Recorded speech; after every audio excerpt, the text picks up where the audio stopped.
This video will show you how to perform steering angle sensor calibration using the Smart Diagnostic system. The procedure in your vehicle will be the same as in this video.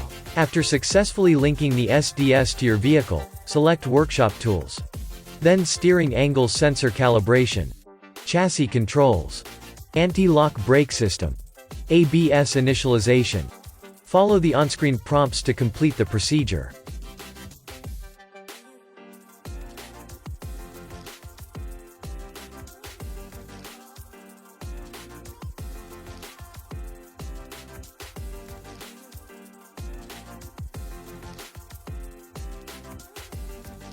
Finish.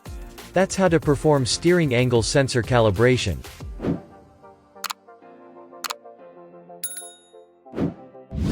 For more information, visit Innova.com.